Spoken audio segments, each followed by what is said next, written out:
Hello friends, I am Ramakumar, Chief Editor of DEW Journal. It's a pleasure for DEW Journal Live, the video channel of DEW Journal, focusing on energy, oil and gas, and engineering to highlight key issues and interact with experts from the industry to find out answers to many technical questions that have always attracted attention, as also discuss the progress in their respective areas. My guest today is an internationally renowned scientist. He has more than 3 decades of uninterrupted experience in the downstream hydrocarbon sector, notably in the areas of lubricant technology, refinery process research, and catalyst development, having more than 350 patents to his credit. Yes, I'm talking about Dr. SSV Ramakumar, Director, Research and Development on the Board of IndianOil Corporation Limited, a Fortune 500 company, and a Fellow of the National Academy of Engineering. Besides serving the Board of IndianOil, Dr. Ramakumar is also on the board of many national and international companies and on the Research Advisory Board of ICAT under the Scientific and Research Organization SIRO. He also presides over several national scientific societies. A doctorate in chemistry from IIT-Roorkee, the erstwhile University of Roorkee, Dr. Ramakumar has been instrumental in the development of India's homegrown OEM-approved marine lubricant technology, which catapulted IndianOil's servo lubes into a select league of 5 MNCs.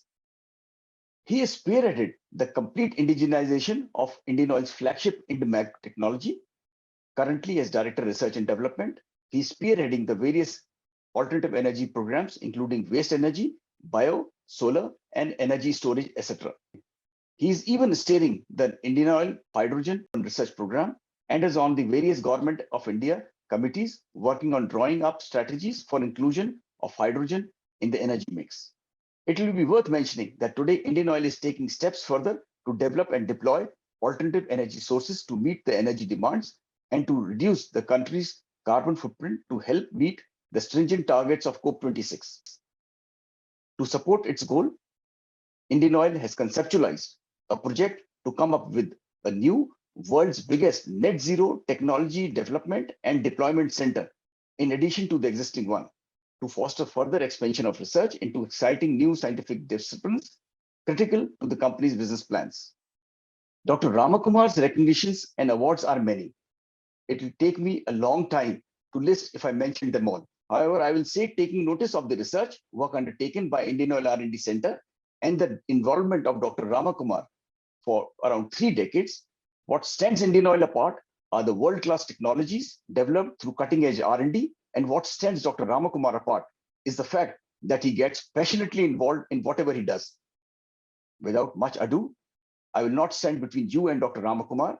This Q&A with him will provide viewers with an overview of the phenomenal progress made by IndianOil Research and Development Center under the leadership of Dr. Ramakumar and a peep into the future plans as the center celebrates its golden jubilee, making debut in 1972.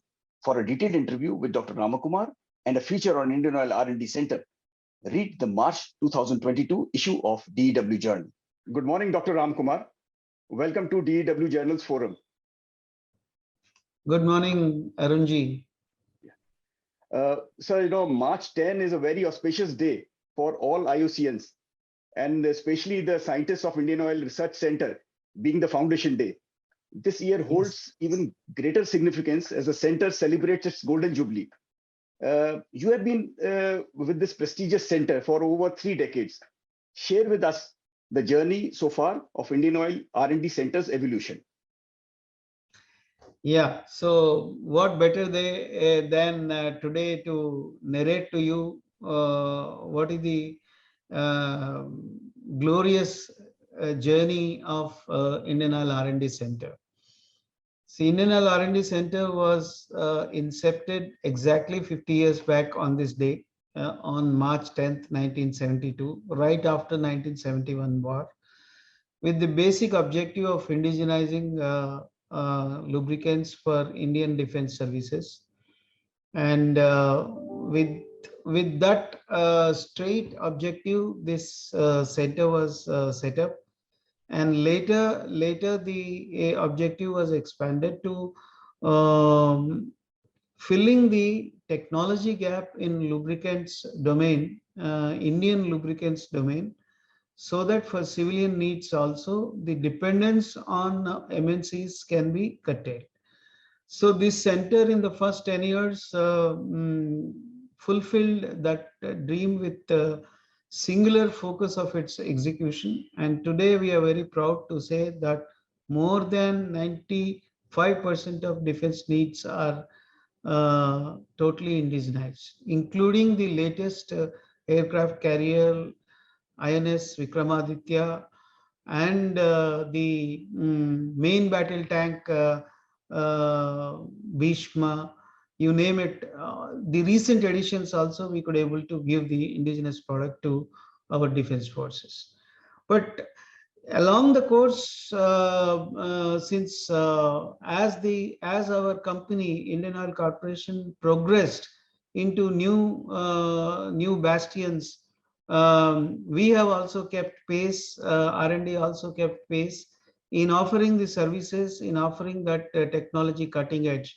That's how we entered into refinery process technology research, bioenergy research, petrochemical research, and now the focus of current focus and the future focus would be on exploring more and more cost viable alternate sources of energy.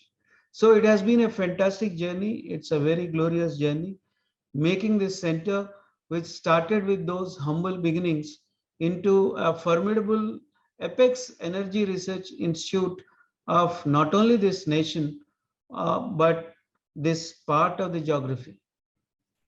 Very right, sir. Indeed, IndianOil R&D Center has really taken a big leap to what started 50 years ago, and now to the stage it has reached.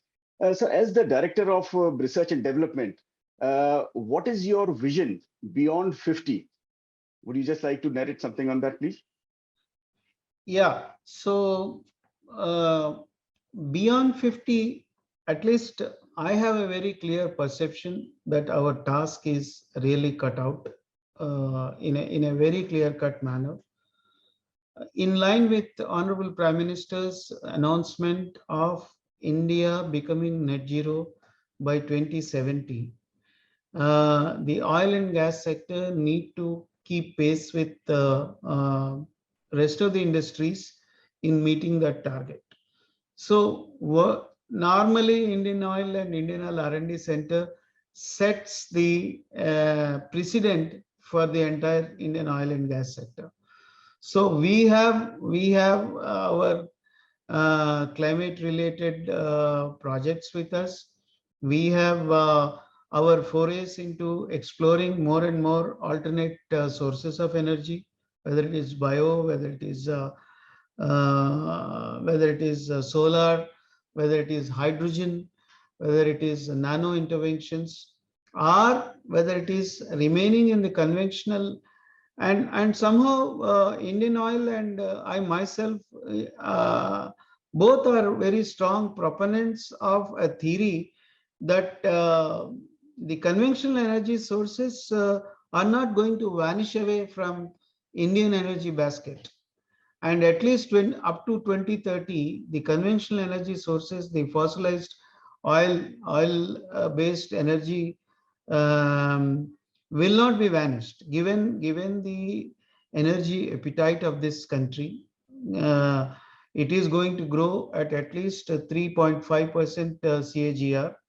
So our endeavor would be to minimize and mitigate the carbon as output. Carbon as input, we are still not taking off from the slate. So our endeavor would be how best we can reorient our product strategy so that my products will yield lesser carbonaceous and greenhouse gas emissions. Energy efficiency is going to be my fundamental philosophy in dealing with such kind of products. We have already manifested this in the last 1.5 years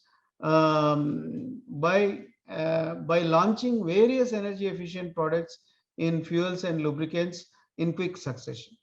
Second thing is that we are steadfast in working cost efficient carbon capture and utilization technologies.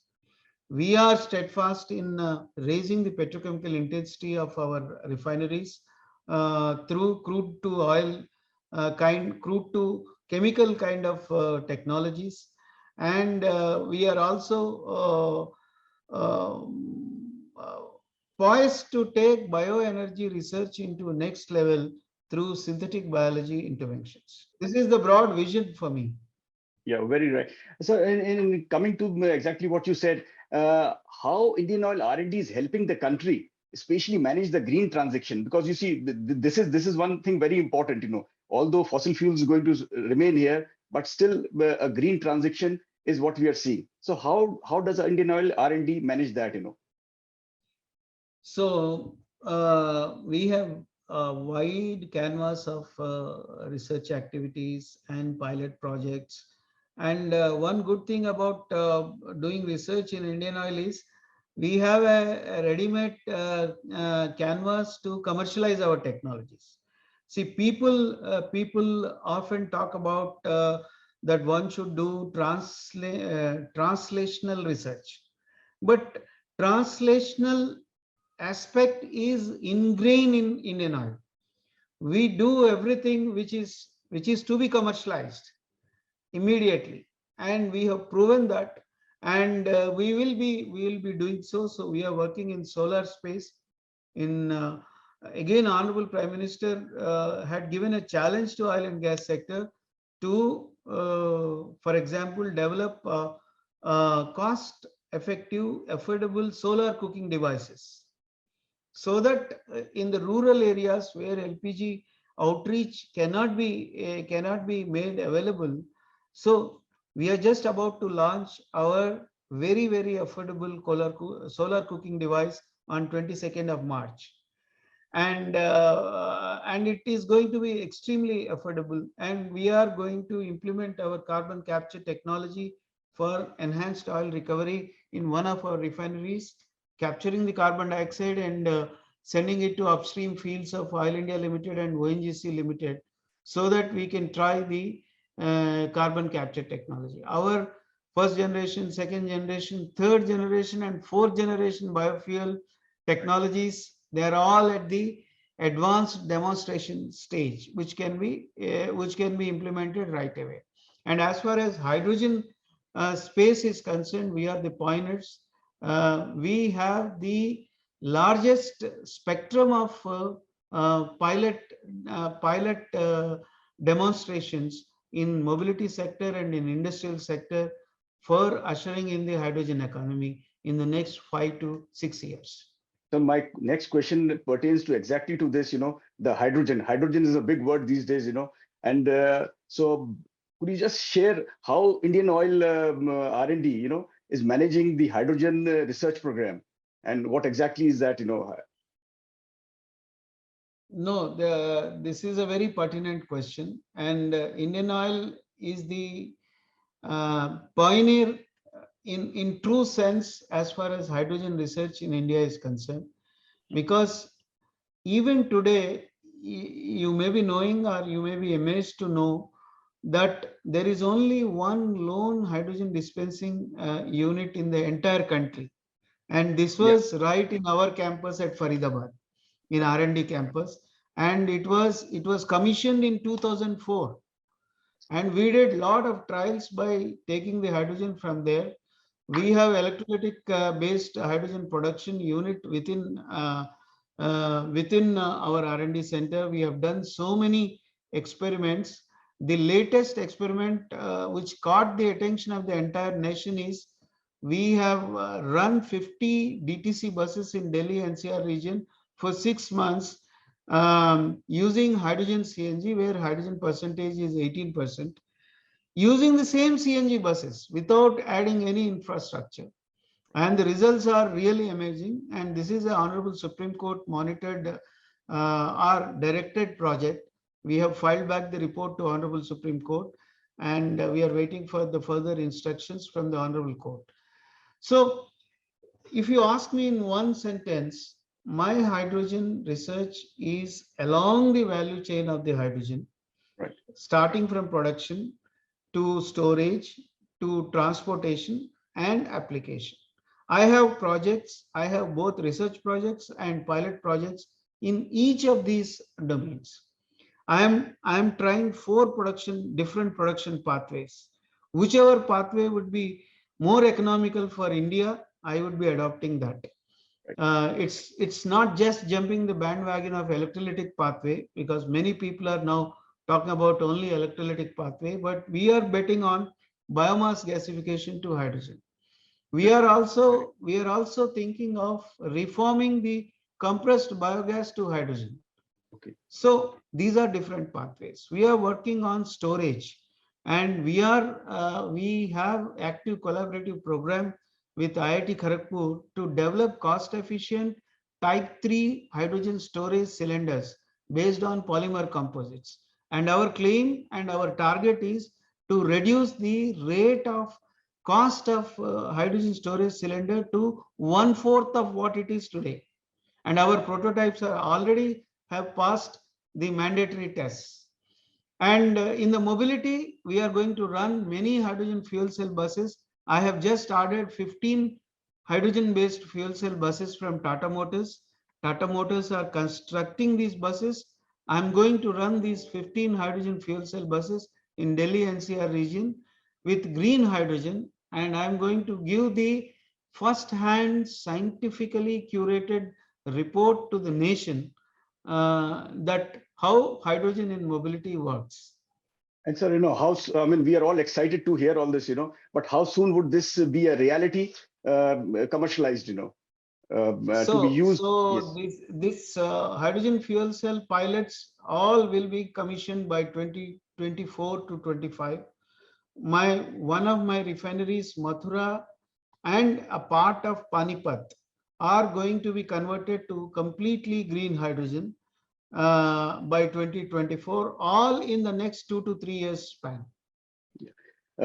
So, while I'm hearing from you about the hydrogen, I'm little excited to share a little piece. I did a feature in when IndianOil celebrated 50 years. And I would like to show, even at that time, IndianOil was researching on hydrogen. And your earlier director, Dr. Anand Kumar, was displaying a auto rickshaw which ran on the. So I think, this is something very, very pertinent to IndianOil. And we are all very excited as as everybody in the nation to see this come to reality very soon now. Yes, yes. And we did such trials before we conducted this latest trial in Delhi on DTC buses. We are the one who told to the nation that you can blend 18% of hydrogen in CNG and you can use it as auto fuel. To arrive at that optimal percentage, we did lot of vehicle trials with various OEMs, starting from Mahindra and Mahindra, Tata's, Ashok Leyland, with all leading manufacturers. We did, and we arrived at, consensually, we arrived at this magical percentage of 18% by volume. Sir, you see, with all this, I'm also very excited to ask you yet another very important question, and that pertains to the second very high-tech R&D campus of IndianOil, which is coming up, And this is understood to be one of the world's biggest net zero power and water neutral campus, Could you just tell us something a little bit more on how this high-tech center could be a pride to the nation? Yes, you heard it very rightly. And this is the biggest ever research investment and research project ever undertaken in India by an Indian corporate. The second research R&D campus, the construction is in full swing right now in Faridabad itself, on an equally sprawling area of 62 acres. And my first campus is also 60 acres. Second campus is also another 60 acres. And you're right, when we claim, we planned it that way. Best science planners in the world and best architects in the world, science architects, they designed this building. which is going to come up in Faridabad, and this is going to generate on a very innovative patented scoop design of the building. On the rooftop of the building, we are going to generate 9 megawatts of solar based electricity, and this lab is going to house, this is going to house two kinds of facilities. One facility is some of the already developed technologies will be scaled up in a semi-commercial scale in this second campus, upcoming second campus. So this campus is going to house the semi-commercial units of some such technologies, whether it is refinery process technology or petrochemical products, or most importantly, the nanomaterials. The nanomaterials which are developed by R&D, IOC R&D Center will be scaled up and almost be producing on a commercial scale from this center. And we are going to have 5 centers of excellence in this campus. One is on bioenergy research, and with synthetic biology occupying the maximum space, we are going to have a host of pilot plants. We are going to have a center of excellence for battery research, for corrosion and material research.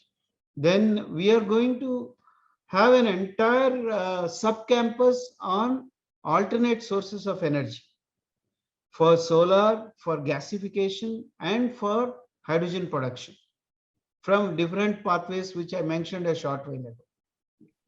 So before I wind up, if you could just let us know in just maybe a line each on the startups, and I think so many patents that IndianOil has a record of. So could you just share some little details on that? Maybe the figures. Yes. So I'm extremely proud that IndianOil R&D is holding the largest IP wealth in Indian oil and gas sector, and we have just breached 1501 mark of patents. On an average, every day, either we are filing a patent or we are getting a grant of a patent. And in the last 5 years itself, in 2019, we breached the 1000 mark. And in a very short span of 2 years, from 2019 to 2020, I mean, early part of 2022, we have breached another 500 marks. I very proudly say this, that it's a peer recognition that from any geography of the world, wherever we applied for a patent, whether it is in US or in Europe or in upcoming countries, there is not even one single summary rejection in the past 5 years. So that shows the maturity of our innovation, the maturity of our ability to do a meaningful research. As far as startups are concerned, yes, IndianOil R&D spearheads the IndianOil's startup initiatives. We have already done 2 rounds of startup open innovation. We take ideas through Open Innovation Challenge. We have onboarded 26 such ideas, and more than 15 ideas were matured into validated proof of concepts, and at least 6 startups have been valued. Their market valuation today varies between 100 crores to 600 crores. So, and we had a rich haul of IP wealth creation out of this startup activity again. And third round has just been concluded, and we are just going to onboard 15 new ideas. And our model of onboarding the startup is that we just don't fund and leave it like that. Yeah. We actually are engaged in the entire journey of this startup validation. We appoint a process owner from the internal side, whether it is a marketing expert or a R&D expert, and we handhold the entrepreneur throughout the journey, and we help him set up the experiments, validate his idea. And then once it is validated and ready for commercialization, again, we can entirely take over the idea, or we can pick up the equity, or we can let them go. You can have it. Sir, So I'm that is the model. So, of the 1501 patents that you say, how proud do you feel to be owning at least 350 plus patents for yourself, So, and how more numbers do we see to be coming up in the near future? As a head of R&D, I'm very modest in saying that every year I carve out some 20 top line action plans, and they are always on my dashboard on my computer scheme. And every once in 3 months, I review them to the last detail, each of these projects, and most of the patents are emanating from these projects. So how many more numbers do we see increasing in your portfolio of 350? Before I demit the office in 2023, my target is 2000 mark. Oh, that's really nice. And what about your personal thing, 350 numbers going up to? That I don't have any urge for personal milestones now, but it is all to IndianOil. You have been associated with some startups also. I mean, you personally as such, is it right? Yeah, so I helped IndianOil board to venture into investing in some pre-commercialized startups. One is Lanzatech USA. Yeah. I'm on the board of Lanzatech USA. It's a biotech company. It's a much decorated company, carbon recycling company. From refinery off gas to ethanol, we are setting up a huge plant in Panipat refinery. And I'm also involved thoroughly in scouting India-centric battery chemistry. That's how we have again formed a joint venture with an Israeli startup company called FIPI Energy for manufacturing aluminum air batteries in India. Thank you, Dr. Ramakumar, for updating us with an overview of your R&D center and its progress over the years, and your future plans. Once again, greetings on the occasion of the Golden Jubilee of IOC R&D Center, and we wish all the best for all your efforts in the coming time. Thank you so much. Thank you very much, Arunji, for inviting me for this interaction with you. And I'm sure you have always been an avid industry watcher, and your journal is the most sought after journal. In fact, sir, I feel proud in being associated with the IOC R&D Center since Dr. Mukhopadhyay's days, So when your first director R&D was there, and I happened to be in this cabin when Dr. Mukhopadhyay was here, and I think with all the directors here. So it's really a pleasure talking to you and interacting with you once again, So nice of you. Thank you so much. Thank you. Thank you very much.